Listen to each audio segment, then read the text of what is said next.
Hello viewers, welcome back to another section of my tutorial videos. In this video, I'm going to take you through Thevenin's theorem.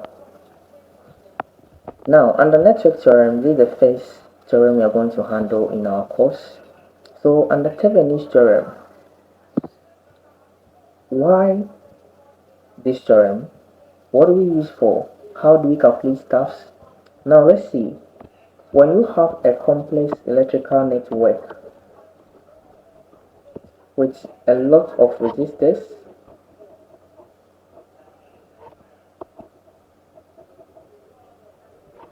so if you have such maybe a voltage source here, and you have R1, R2, R3, R4, R5, R6, R7, R8, and then you're told to find a current through this side.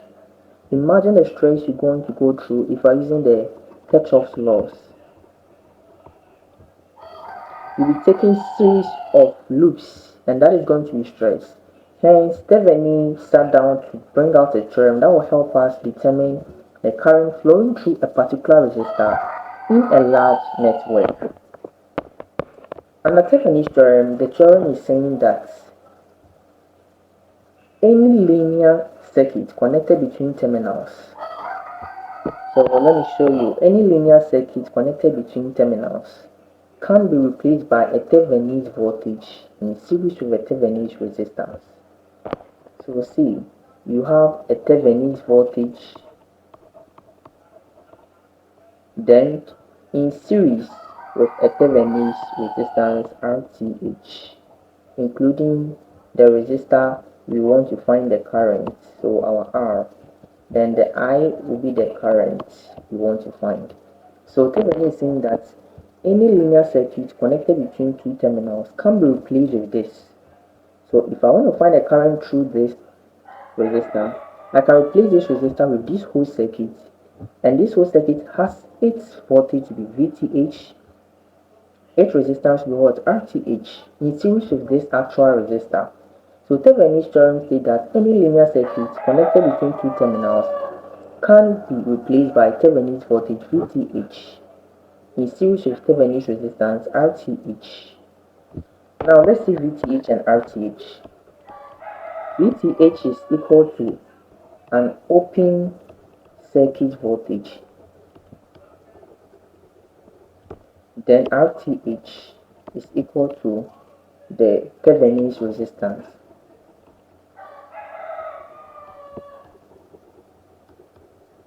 So open circuit voltage, Thevenin's resistance. So when you are dealing with Thevenin's theorem, these are the two parameters we are most interested in. So first of all, we find our VTH, then we find our RTH. So once we get these two parameters, we add it to the resistor into consideration, then we get a current from the Thevenin circuits, and that is all for this theorem. So let's take a problem and see how Thevenin's theorem works. So let's see. For step 1, you remove the resistor you want to consider. Step 2, you are going to deactivate all sources. So deactivate sources and find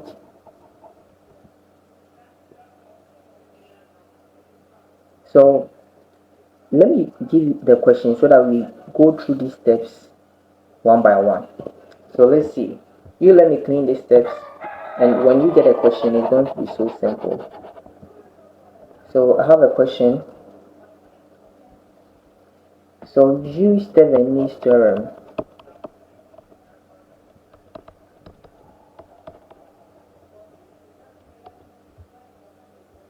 to determine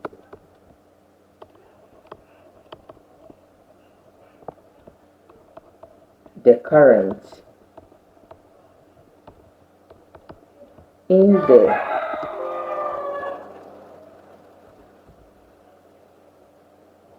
3 ohm resistor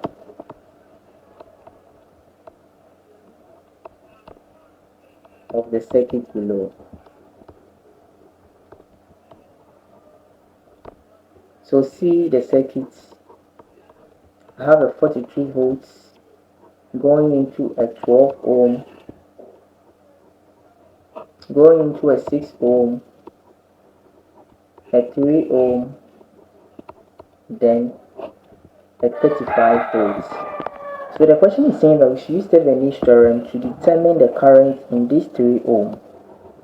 So how do we do that? So let's see, step 1. Step 1 means remove this resistor here. Then after you replace it with a virtual voltage source called the Thevenin voltage. So see, I'll have this here. Then when I reach here, I'll come here. But this side, I'll open this. This my 6 ohm, my 12 ohm, my 42 volts. And this place, you put VTH. It's an assumed voltage called the VTH. Thevenin said we will replace this with a new circuit, but that new circuit will have the total voltage to be the Thevenin's voltage. So you are going to find this VTH, and you know that every voltage source has its direction. So you will give direction to this voltage source, and in our scenario, let's give the direction to be this. So Thevenin's voltage source will have this direction.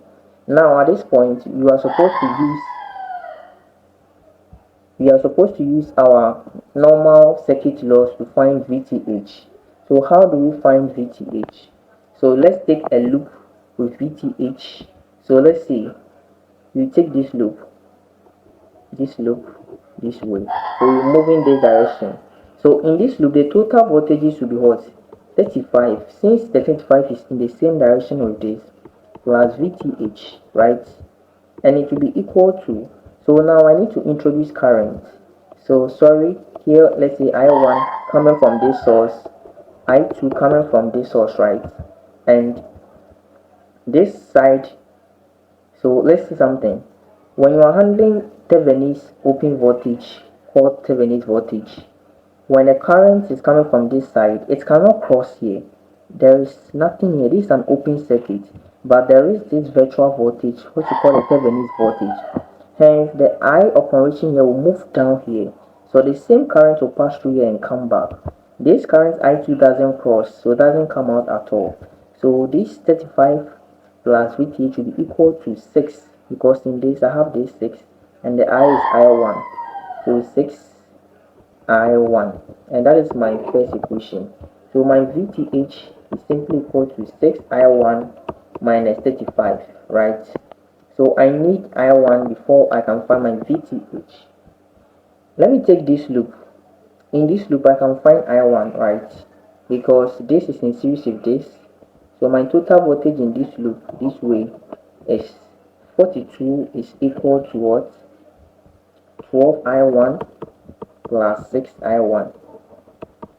And I'm going to get 42 to be equal to 18 I1.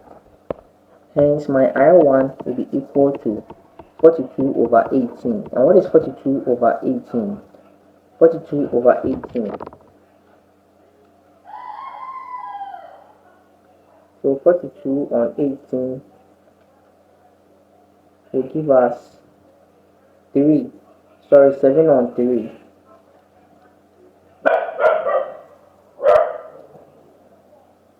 So 42 on 18 will give us 7 on 3. So once I get 7 on 12 for I1 amperes, I'll come and put it here to get my VTH. VTH is the most important thing I was looking for. So 6 open bracket 7 out of 3 minus 35. To simplify this, 3 goes in step 1 and goes here 2. So 2, 7, 14 minus 35. And this will give me negative 21 volts. So the Thevenin voltage has been found to be negative 21 volts. Then you are supposed to find the Thevenin resistance. That's the next step of what you are doing. So the next step is finding Thevenin resistance. So let's see. The rule is saying that deactivate all sources in the circuit, then you find your Thevenin resistance. So how do we deactivate sources?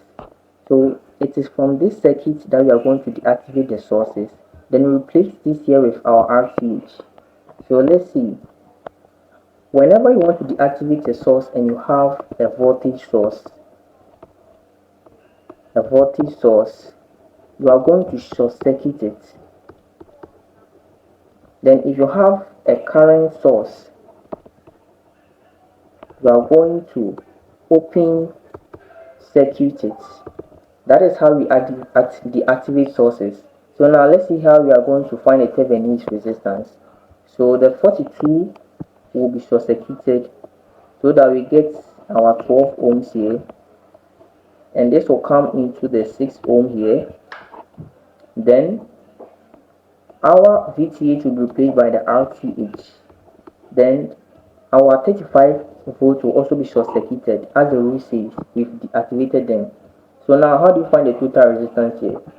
So the total resistance RTH is equal to, so let's see, these two resistors here are in parallel because there is a node here, and when I traverse through them, I'm not going to meet any other resistor.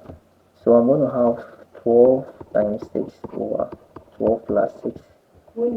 So 12 times 6 over 12 plus 6. That will give me 4 ohms. So now I have my RTH to be equal to 4 ohms. Then I have my VTH as I found to be negative 21. Now then I move to my Thevenin equivalent circuit. So I have my VTH, I have my current I going into the RTH, then finally the resistor I'm talking about. So what is my VTH? The negative there just indicate direction. Sorry, my VTH is 21. Negative 21 volt is just direction. So 21 volt. My resistance here is 4 ohms. That is my RTH. Then the resistor I was talking about was a 3 ohm resistor from the question. You see. So 3 ohm resistor, and the current here is I. So realize that my I here is simply equal to the total voltage VTH over our total resistance RTH, which is in series with the other resistor R. So I'm going to get my VTH to be what, 21 over 4 plus 3, and this is equal to 21 over 7, and this is equal to 3 amperes. And that's the current through that I using Thevenin's voltage. The approach looked longer because the circuit is a simple circuit, but we were trying to use the Thevenin's voltage. So this is an illustration of the Thevenin's voltage. Thank you for joining me in this section. Please subscribe for supporting, then also share and like.